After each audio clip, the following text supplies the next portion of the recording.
خوش آمدید لطیف رو T V YouTube channel میں خوش آمدید تمام دیکھنے اور سننے والوں کو۔ تو میرے پیارے دوستو، جیسا کہ آپ کو پتہ ہے کہ عید جو ہے پاکستان میں جو ہے کل سے جو ہے شروع ہو جائے گی، اور بروز جمعرات اور 29 جون کو جو ہے یہ عید پاکستان میں جو ہے انشاءاللہ منائی جائے گی۔ تو لہٰذا جو مختصر ویڈیو کے لیے جو ہے میں آپ کا شکریہ ادا کرتا ہوں۔ تو پیارے دوستو، صرف 4 چیزوں کا جو ہے ہم تھوڑی سی وضاحت کریں گے۔ قربانی کرنے کے فائدے، یہ ایک بات شیئر کریں گے۔ دوسرا جو ہے قربانی کے گوشت کھانے کے جو ہے یہ فائدے، اور اس کے بعد جو ہے تیسرا زیادہ گوشت کھانے کے نقصانات، اور چوتھے بعد جو ہے گوشت کھانے کے جو ہے درست اور صحیح اور سنت طریقے۔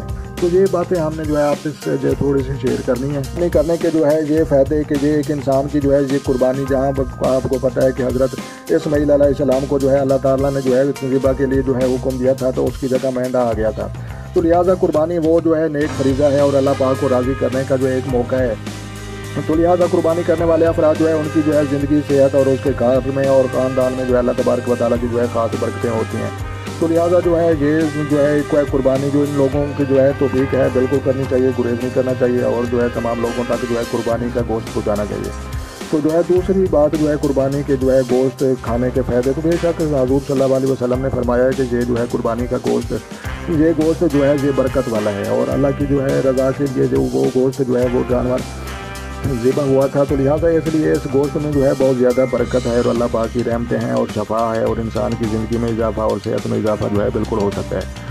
تو لہٰذا جو ہے یہ دوسری بات جو ہے، تو لہٰذا یہ تیسری بات جو ہے زیادہ گوشت کھانے کے نقصانات۔ تو پیارے دوستو، آپ کو پتہ ہے کہ زیادہ کوئی بھی اگر کام جو ہے دائرۂ حدود سے جو ہے باہر نکل کر یا زیادہ کیا جائے تو اس کے جو ہے سائڈ افیکٹ، اس کے جو ہے نقصانات بالکل ہوتے ہیں۔ تو لہٰذا جو ہے زیادہ گوشت کھانے کے نقصانات بھی ہوتے ہیں۔ تو لہٰذا چوتھے نمبر پر ہم دیکھتے ہیں کہ گوشت کھانے کے درست اور صحیح طریقہ کار اور سنت کے جو ہے مطابق کیا طریقہ کار ہے۔ تو لہٰذا آپ نے جو ہے ان چیزوں کو جو ہے انشاءاللہ غور سے سننا ہے، اور آپ کو بہت سارا فائدہ ہوگا۔ تو لہٰذا پیارے دوستو، ہم مزید دیکھتے ہیں۔ تو لہٰذا پیارے دوستو، تب تک جو ہے اپنا ڈھیر سارا خیال رکھنا ہے اور اپنی دعاؤں میں مجھے یاد رکھنا ہے۔ تو تب تک جو ہے تمام دیکھنے اور سننے والوں کو عید الاضحیٰ بقرہ عید مبارک ہو جناب۔